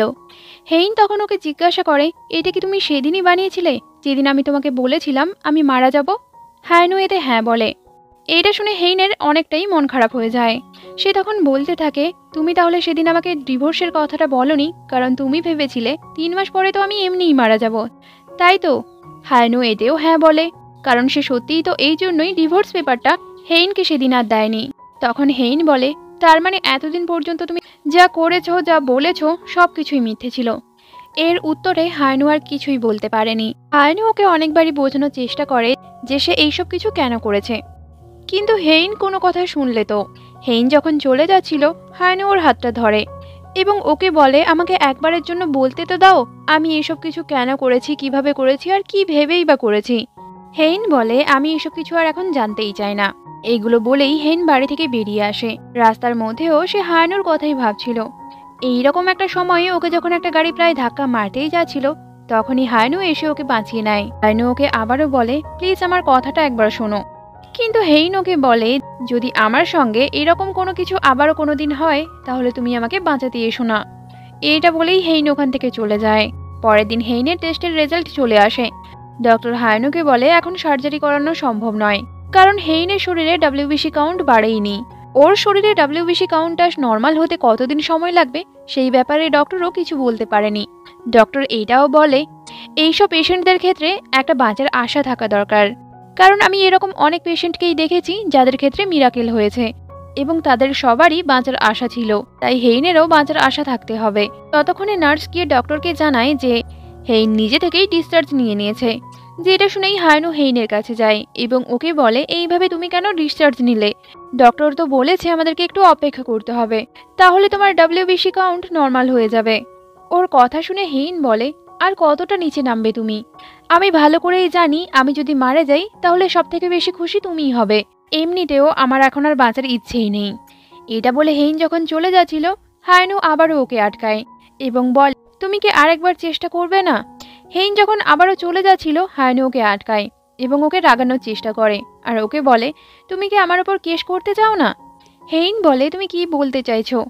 হায়নু বলে তুমি তো ভালো করেই জানো তুমি আমাকে এত সহজে ডিভোর্স দেবে না, তাই তো এইসব কিছু নাটক করছো। তোমার সঙ্গে থাকলে আমি বড়লোকি জীবনযাপন করতে পারতাম, কিন্তু তুমি কি জানো আমি কেন এই জীবন ত্যাগ করতে চাইছি? তোমার জন্য। কারণ তোমার সঙ্গে থাকতে আমার একটু আর ভালো লাগে না। তুমি ঠিকই বলেছিলে, আমি যখন শুনেছিলাম আর তুমি মাত্র 3 মাস বাঁচবে তখন আমি অনেকটাই খুশি হয়েছিলাম। এটা ভেবেছিলাম যে তুমি মারা গেলে আমি তোমার থেকে স্বাধীনতা পেয়ে যাব, কিন্তু এখন তো তুমি সব সত্যিটা জানতে পেরে গেছো, তাই আমার সমস্ত প্ল্যানিংই নষ্ট হয়ে গেছে। তাই তুমি যদি আমার উপর কোনো কেস না করে আমাকে এমনি ডিভোর্স দিয়ে দাও আমি অনেকটাই খুশি হব। এইসব কথা শুনে হেইন অনেকটাই রেগে যায়। হায়নু ওকে আরও রাগানোর জন্য বলে চলো আমরা কোরিয়া ফিরে যাই। তুমি তো আমাকে বলেছিলে তুমি তোমার উইল চেঞ্জ করবে, সেখানে কি তোমার সমস্ত সম্পত্তি আমাকে দিয়ে দেবে? এইরকমটা করলে আমি আরও অনেক খুশি হব। এইগুলো শুনে হেইন এতটাই রেগে যায় সে হায়নুকে বলে তোমার কি মনে হয় তুমি আমার রাগ কন্ট্রোল করতে পারবে? হায়নুও তখন বলে হ্যাঁ তুমি যা করার করে নাও, আমিও দেখতে চাই তুমি কি করতে পারো। আসলে হায়নু এতক্ষণ এইসব কথাগুলো বলছিল যাতে হেইন ওর উপরে রাগ করে ওর উপর কেস করে এবং অন্তত ওকে হারানোর চক্করে নিজের বাঁচার আশাটুকু ফিরে পায়। এদিকে চেয়ারম্যানের কথায় সুচিওল ইয়ন সঙ্গে সঙ্গে কন্ট্রাক্ট পেপার সাইন করে ফেলে যাতে ওদের কোম্পানির যে ফিনান্সিয়াল লসটা হয়েছিল সেই ব্যাপারে কেউ না জানতে পারে। পরে তিনি হায়নু এবং হেইন কোরিয়া ফিরে আসে। এয়ারপোর্টে সুচিওলের সঙ্গে ইয়ন সঙ্গে কন্ট্রাক্ট সাইনের নিউজটা দেখে হায়নু অনেকটাই অবাক হয়ে যায়। হেইন বাড়ি ফিরলে ওর বাড়ির লোকেরা ওকে নিয়ে একটা মিটিং করতে বসে। আজকের মিটিংয়ের টপিকটা ছিল হেইনের ডিভোর্সের ব্যাপারটা নিয়ে, যেখানে হেইনের বাবা বলছিল হায়নু কেন ওকে ডিভোর্স দিতে চায়। তখন ওর গ্র্যান্ডপা বলে হয়তো ওর বাইরে কোনো অ্যাফেয়ার আছে। তখন ওর বাবা বলে তাহলে আমাকে এই ব্যাপারে খোঁজ নিতে হবে। এইসব শুনে হেইন বলে তার দরকার নেই, আমি নিজে থেকেই সবকিছু খোঁজ খবর নিয়ে নেব, তারপর ওর ওপর কেস করে ওকে ডিভোর্স দেব এবং ওর করা কাজের জন্য আমি ওকে শাস্তিও দেব। ফেরার পর হায়নু ইয়াংয়ের সঙ্গে দেখা করে এবং ওকে বলে হেইন ডিভোর্সের ব্যাপারে সবকিছু জানতে পেরে গেছে। এটা শুনেই ইয়াং ওর জন্য চিন্তায় পড়ে যায় এবং ওকে বলে ডিভোর্সের কথা শুনে হেইন নিশ্চয়ই তোমার ওপর খুব রাগ দেখিয়েছে। হায়নু বলে না, ও খুব কান্নাকাটি করেছিল। ইয়াং বলে হেইন যেরকম মেয়ে এইসব ব্যাপার জেনে নিশ্চয়ই চুপ করে থাকবে না, সে নিশ্চয়ই তোমার উপর রিভেঞ্জ নিতে চাইবে। হায়নু বলে আমি তো এটাই চাই, আমি চাই ও আমার উপর রিভেঞ্জ নেওয়ায় ব্যস্ত হয়ে পড়ুক যাতে তার রোগের কথা ভেবে সে ডিপ্রেসড না হয়ে পড়ে। পরের দিনই হায়নু গ্র্যান্ডপা মানে চেয়ারম্যানের সঙ্গে দেখা করতে যায়, যেখানে ওর সামনে সুচিওল চলে আসে। তখন ও সুচিওলকে বলে তুমি এই কন্ট্রাক্টটা ভেঙে ফেলো, কারণ যে জায়গায় রিসোর্ট হওয়ার কথা আছে সেখানকার ভ্যালিডিটি টেস্ট এখনও আসেনি এবং ওই জায়গার লাইসেন্স পাওয়ার সম্ভাবনাও অনেকটাই কম। কিন্তু সুচিওল ওর কোনো কথাই বিশ্বাস করেনি।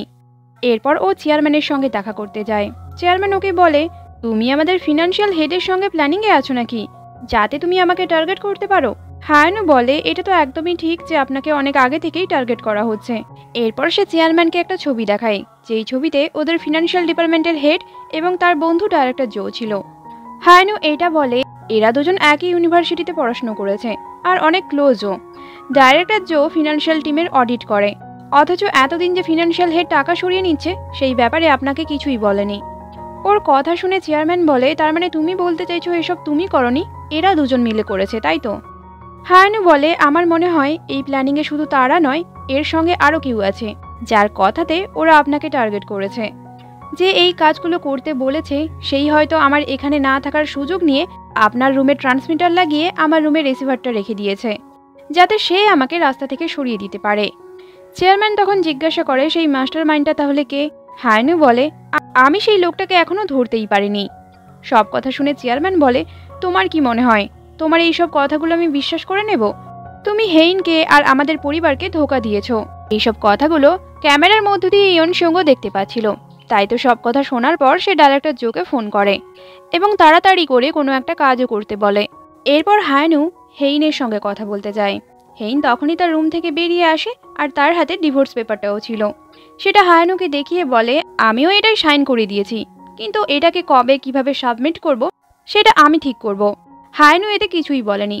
সে বলে তুমি শুধু ইয়ন সঙ্গের থেকে একটু দূরে থাকার চেষ্টা করো। হেইন বলে কেন, তোমার আবার তার সঙ্গে কি সমস্যা হলো? হায়নু বলে আমার মনে হচ্ছে কিছুদিন ধরে যা কিছুই হচ্ছে তার সঙ্গে ইয়ন সঙ্গের কিছু একটা তো যোগাযোগ আছে। তাছাড়াও তোমাদের অনেক দিন পরই আবার দেখা হয়েছে, তাই আমার মনে হচ্ছে সে কোনো মতলব নিয়েই তোমার সঙ্গে আবারও মিশছে। তাছাড়াও হান্টিং গ্রাউন্ডে যা হয়েছিল তার জন্য আমি একটা ড্যাশ ক্যামকে রিকভার করার জন্য টেকশপে দিয়েছিলাম, কিন্তু সেই টেকশপে হঠাৎ করেই ইয়নসং হাজির হয়ে যায়। তারপর থেকে আর টেকশপের মালিককে খুঁজেই পাওয়া যাচ্ছে না, তাই আমি তোমাকে ওর থেকে একটু দূরে থাকতে বলছি। হেইন বলে হতে পারে ইয়নসং সেই টেকশপে কোনো একটা কাজের জন্য গিয়েছিল। তাছাড়াও সে যদি আমাকে বোকা বানানোর চেষ্টা করে তাহলে আমি ঠিকই বুঝে যাব। হায়নু বলে আমি তো তোমাকে এতদিন বোকা বানিয়েছি, সেটা তুমি তো বুঝতে পারোনি। ওর কথা শুনে হেইন তো খুবই রেগে যায়।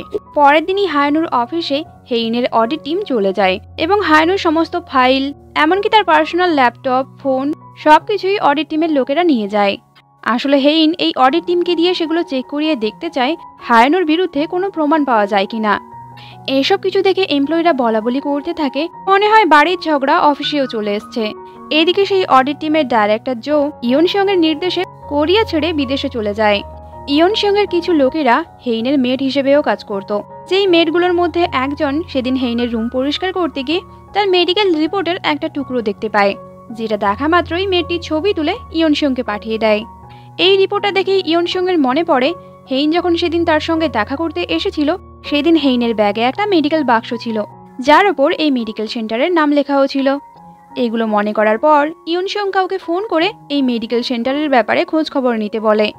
হায়নু ডাইরেক্টর জোয়ের ব্যাপারে খোঁজ খবর নিতে গিয়ে একটা ঘড়ির দোকানে পৌঁছে যায়, যেই দোকানের মালকিন এক্সক্লুসিভ ওয়াচের ডিলার ছিল। আসলে ফিনান্সিয়াল হেড এবং ডাইরেক্টর জোয়ের সঙ্গে সেই ফটোতে আরও একজন কেউ ছিল, কিন্তু তার ফেসটা ছবিতে দেখা যাচ্ছে না। সেটা দেখার জন্যই ওই ব্যক্তির হাতে যে ঘড়িটা ছিল তার ব্যাপারেই খোঁজ খবর নিতে শুরু করে। ঘড়ির ছবিটা দেখার পর ওনার বলে এই টাইপের মাত্র 10টা ঘড়ি বানানো হয়েছিল, যেটা শুনে হায়নু সেই 10 জনের নাম জানতে চায় যারা এই ঘড়িটা কিনেছিল। দোকানের মালকিন বলে নামটা বের করতে একটু টাইম লাগবে, কিন্তু আমি যত তাড়াতাড়ি সম্ভব সেটা বের করে আপনাকে জানিয়ে দেব। এদিকে আমরা হেইনকে দেখব, যে অডিট টিমের কাছ থেকে আসা রিপোর্ট চেক করছিল। এই রিপোর্টটা হায়নুর রিপোর্ট, কিন্তু এই রিপোর্টে কোনো রকম ঝামেলাই ছিল না। না হায়নুর কারোর সঙ্গে অ্যাফেয়ার আছে, না ওর ফিনান্সিয়াল হেডের সঙ্গে কোনো রকম সম্পর্ক আছে, মানে রিপোর্টটা একদম ক্লিয়ার। এরপর হেইন ইয়ন সিয়ংয়ের সঙ্গে ডিনার করতে যায়, যেখানে ইয়ন সিয়ং বলে হারসাইনা গ্রুপের প্রেসিডেন্ট আমাদের সব শর্ত মেনে নিয়েছে। হেইন বলে আমাদের বলতে তুমি কি বলতে চাইছো? তখন ইয়ন সিয়ং নিজেকে সামলে বলে না মানে তোমার। হায়ানুর কথার পর থেকে হেইনেরও ইয়ন সিয়ংয়ের ওপর একটু সন্দেহ হয়েছিল, তাই সে ইয়ন সিয়ংকে বলে তুমি যে আমাকে এত হেল্প করছো তার পরিবর্তে তোমার যদি কোনো ফেভার লাগে তাহলে তুমি অবশ্যই আমাকে বলো। ইয়ন সিয়ং বলে তুমি হায়ানুকে ডিভোর্স দিয়ে দাও, আমি এই ফেভারটাই চাই। তাছাড়াও সেও তো তোমাকে ডিভোর্স দিতে চাইছে। ইয়ন সিয়ংয়ের এই কথাটা হেইনের একটুও ভালো লাগেনি, তাই সে ইয়ন সিয়ংকে বলে কিন্তু এটা তো আমার পার্সোনাল ব্যাপার, আর তুমি এই কথাটা বলে তোমার লাইন ক্রস করছো। ইয়ন সিয়ং বলে তাহলে আমি আবারও লাইন ক্রস করতে চাই, আমি চাই হায়ানুর জায়গায় আমি আসবো তোমার পাশে। কথাটা শুনেই হেইন অনেকটাই শকড হয়ে যায়। তারপর সে টেবিল ছেড়ে উঠে পড়ে এবং ইয়ং সিয়ংকে বলে যখন আমার কোনো কথা পছন্দ হয় না তখন আমি খাবার খেতে পারি না। এটা বলেই সে ওখান থেকে চলে যায়। হায়ানু ইয়াংকে বলেছিল ইয়ন সিয়ং এর ব্যাপারে খোঁজ খবর নিতে। ইয়াং ওকে বলে ইয়ন সিয়ং এর বয়স যখন 13 ছিল তখনই বিদেশে ওকে একটা কাপল অ্যাডপ্ট করেছিল। তারপর তারা ওকে খুব দামি একটা ইউনিভার্সিটিতে পড়াশোনাও করিয়েছিল, কিন্তু সত্যি কথা বলতে ওর অ্যাডপটিভ প্যারেন্টস এতটাও ফিনান্সিয়ালি সক্ষম ছিল না। তার থেকেও বড় ব্যাপারটা হলো ওর অ্যাডপটিভ প্যারেন্টস একটা অ্যাক্সিডেন্টে মারা যায়, সেটাও আবার নাকি ড্রিঙ্ক করে গাড়ি চালানোর ফলে। কিন্তু প্রতিবেশীরা এটা বলছে যে ওর অ্যাডপটিভ প্যারেন্টস কখনোই ড্রিঙ্ক করতো না, তার মানে তাদের অ্যাক্সিডেন্টটা কেউ জেনে বুঝেই করিয়েছে। এদিকে আমরা আরও একটা ব্যাপার জানতে পারবো, যেটা হলো শিওলহির জেলে জন্ম হওয়া ছেলে আসলে ইয়নসিয়ং। 30 বছর আগে ছেলেকে অনাথ আশ্রমে পাঠিয়ে সে নিজে চেয়ারম্যানের সঙ্গে থাকতে শুরু করে। আসলে শিওলহির প্রথম থেকেই কুইন্স গ্রুপের ওপরে নজর ছিল, তাই তো সে ইচ্ছে করে চেয়ারম্যানের কেয়ারটেকার সেজে আছে এবং তারই সঙ্গে থাকতে থাকতে তাকে কুইন্স গ্রুপ থেকে কি করে সরাবে তার প্ল্যানিংও করছে। এদিকে হায়নু ইয়াংকে তার ডিভোর্সের লয়ার বানিয়ে পরের দিনই অফিসে যায়। তখন ইয়াং ওকে বলে, যখন তোমরা দুজনেই ডিভোর্স চাও তাহলে এখানে আসার কি দরকার ছিল? বাই দ্য ওয়ে, হেইনের লয়ারটা কে? ওর কথা শেষ না হতে হতেই লিফট খুলে যায় এবং লিফট থেকে বেরিয়ে আসে ভিনসেনজো কাসানো, যেটা দেখে ইয়াং বলে, হেইনের অ্যাটর্নি বোধহয় এই হবে। হায়নু বলে, হ্যাঁ তাতে কি হয়েছে? ইয়াং বলে, তুমি বোধহয় একে জানো না, কিন্তু এ খুবই ভয়ঙ্কর ব্যক্তি। এখানে ইয়াং এটাও বলে দেয় ও আসলে একজন মাফিয়া। শুধু মাফিয়া নয়, ও ইটালিতে মাফিয়াদের বসও, যে নিজেই একজন লয়ার। কিন্তু আমি তো শুনেছিলাম ও ইটালিতে ফিরে গিয়েছিল। তুমি জানো, ও কথায় নয় গান দিয়ে নেগোশিয়েট করে। আর হেইন ওকে এখানে এনেছে, তার মানে হেইন তোমাকে কখনোই ক্ষমা করবে না। আমার তো এটাও মনে হচ্ছে হেইন ভিনসেনজোকে ডেকেছে তো শুধুমাত্র তোমাকে মার্ডার করার জন্য। তবুও ওরা ভয়ে ভয়ে অফিসের মধ্যে যায়।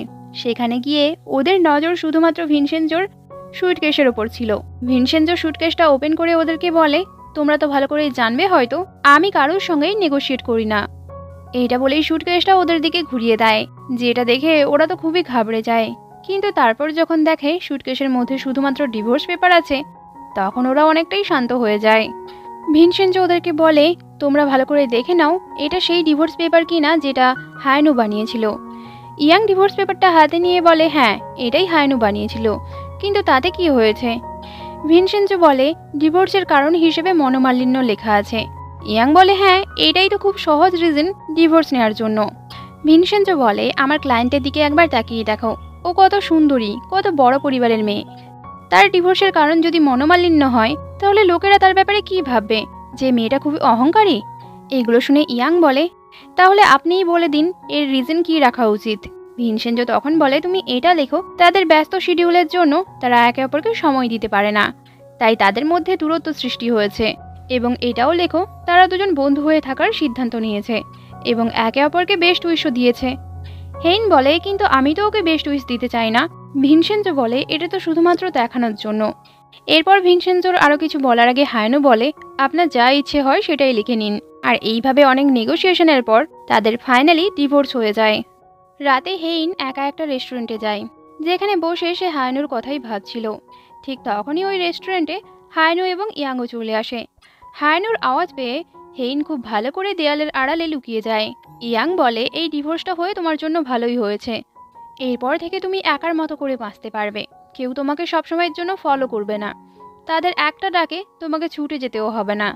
তাদের চক্করে তুমি তোমার বন্ধু বান্ধবকেও ভুলে গেছিলে, আর তাই তোমাকে সবসময় একা ডিনার করতে হতো। কথাগুলো শুনতে পেয়ে হেইনের খুব খারাপ লাগে। হায়ানু বলে যে, আমি জানি, কিন্তু তবুও আমি ওই পরিবারে থাকতে চাই, কারণ বাকিরা যাই হোক না কেন আমি শুধুমাত্র হেইনের সঙ্গেই থাকতে চাইছিলাম, আর এখনও থাকতে চাই। কথাগুলো শুনতে পেয়ে হেইন খুবই ইমোশনাল হয়ে পড়ে। এদিকে ইয়নসিয়ং হায়ানুর সেক্রেটারিকে ফোন করেছিল, মানে হায়ানুর সেক্রেটারিও ইয়নসিয়ংয়ের হয়ে কাজ করে। সেই সেক্রেটারিকে বলেছিল হেইনের মেডিসিনের ব্যাপারে খোঁজ খবর নিতে। সেক্রেটারি বলে, এই মেডিসিন ব্রেন টিউমারের জন্য ইউজ হয়। যেটা শুনে ইয়নসিয়ং শকড থেকে যায়। রাতে যখন হেইন বাড়ি ফেরে, তখন ইয়নসিয়ং বলে, তুমি এত রাত পর্যন্ত কোথায় ছিলে? যেটা শুনে হেইন বলে, আমার কিছু কাজ ছিল। এটা বলে ও চলে যাচ্ছিল, কিন্তু ইয়নসিয়ং ওকে আটকায় আর জিজ্ঞাসা করে, হায়ানু কি এখনও তোমার কোম্পানিতে কাজ করবে? হেইন বলে, সেটা তার ইচ্ছে, তাছাড়াও সে খুব ভালো কাজ করতে পারে, তাকে কোম্পানিতে খুব প্রয়োজন। এইসব কিছু বলে হেইন চলে যায়। এদিকে হায়ানুর মা একদিন হেইনের মায়ের সঙ্গে দেখা করে। হেইনের মা বলে, এখন তো তাদের ডিভোর্স হয়ে গেছে, আর তাছাড়াও হায়ানু আমাদের পরিবারকে ধোকা দিয়েছে, কোম্পানিতে অনেক লসও করিয়ে দিয়েছে, তাই তার পক্ষে এটাই ভালো হবে সে যদি কোম্পানি ছেড়ে চলে যায়।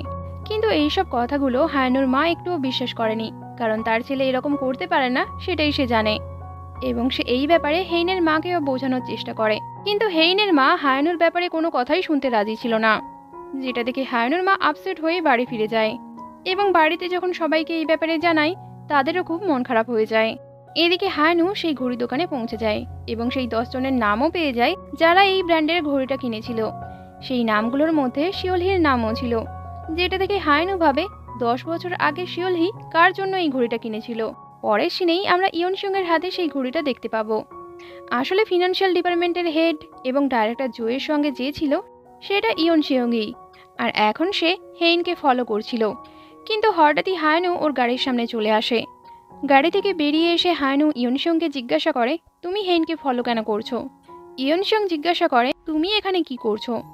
হায়নু বলে, তুমি হেইনকে ফলো করছিলে আর আমি তোমাকে ফলো করছিলাম। ফ্ল্যাশব্যাকেই আমরা দেখতে পাবো ইয়নসং যখন হায়নুর সেক্রেটারির সঙ্গে কথা বলছিল সেই কথাবার্তাগুলো হায়নুও শুনে ফেলে। তাই সেক্রেটারি বাধ্য হয়ে হায়নুকে সব সত্যিটাই বলে দেয় যে সে এতদিন ইয়নসং এর হয়েই কাজ করছিল। প্রেজেন্টে হায়নু ইয়নসংকে বলে, তুমি হেইনকে কেন ফলো করছিলে? ইয়নসং বলে, সেটা আমি তোমাকে কেন বলবো, আর এখন তো সে তোমার স্ত্রীও নয়। হায়নু তখন রেগেই বলে, তুমি একটা কথা ভালো করে মনে রাখো, তুমি যদি হেইনকে আঘাত দাও তাহলে আমিও তোমাকে আঘাত দেব। ইয়নসং বলে, ও তাই নাকি, তোমার যা ইচ্ছে তুমি তাই করো, কিন্তু শেষ পর্যন্ত হেইন আমাকেই চুজ করবে।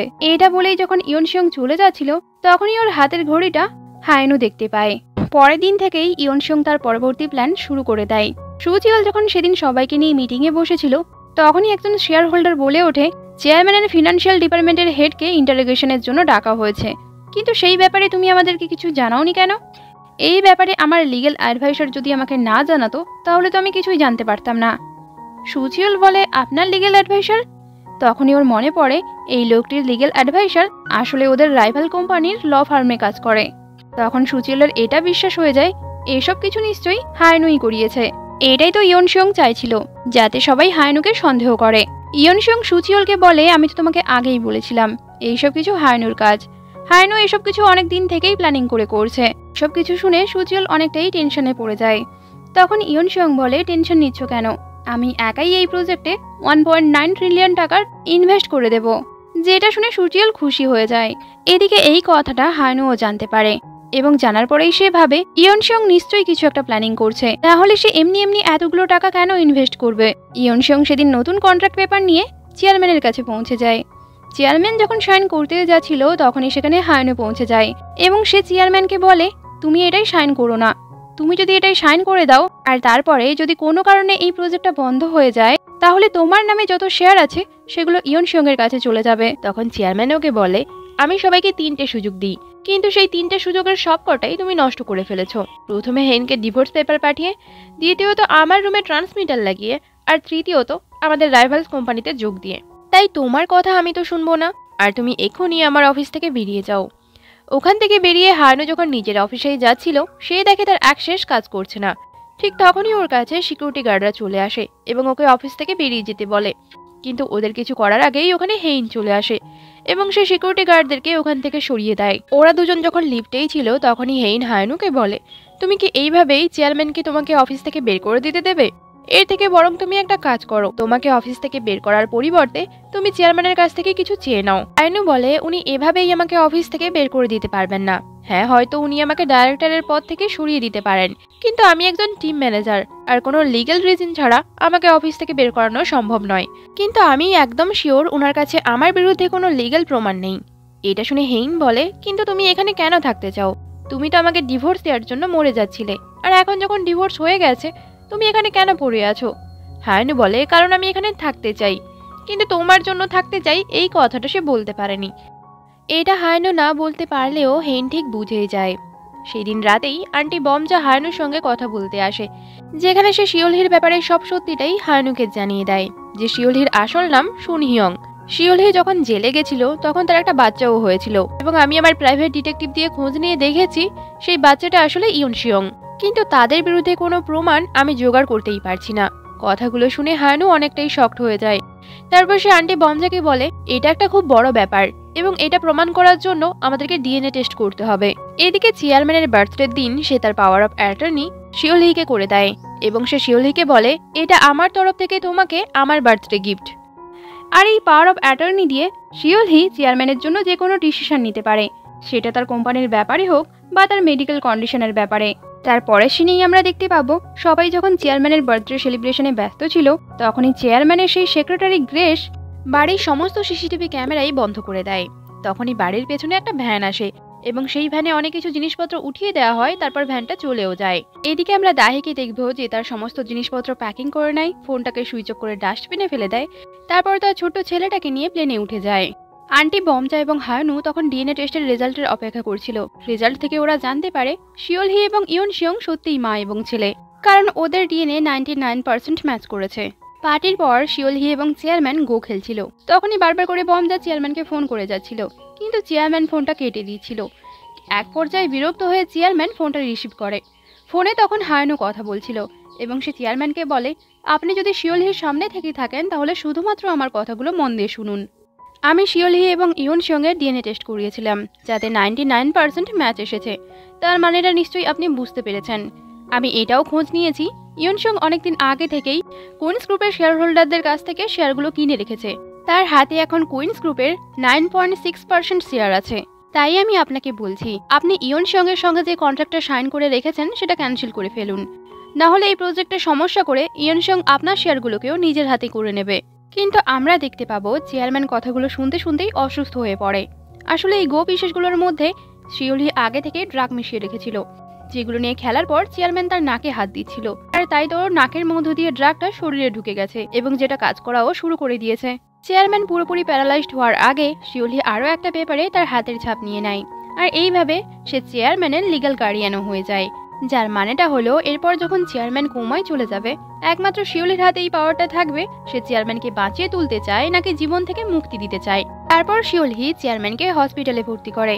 এই নিউজটা পাওয়ার পর বাড়ির বাকি সবাইও চেয়ারম্যানের সঙ্গে দেখা করতে যায়, কিন্তু শিওলহি তাদেরকে সিকিউরিটি গার্ড দ্বারা বাইরেই আটকে দেয়, কারণ শিওলহি তো এখন চেয়ারম্যানের লিগ্যাল গার্ডিয়ান হয়ে গেছে। তাই তো শিওলহির পারমিশন ছাড়া চেয়ারম্যানের সঙ্গে কেউই দেখা করতে পারবে না। এইসব কথা জানার পর বমজা খুবই রেগে যায় এবং শিওলহিকে বলে, এইসব কিছু তুমি আর তোমার ছেলে ইয়নশিয়ং মিলে করেছো তাই না? এখানে ইয়নশিয়ং যে তারই ছেলে, বমজা সেটা স্বীকার করে নেয়। যেটা জানার পর বাকিরা তো শকড হয়ে যায়।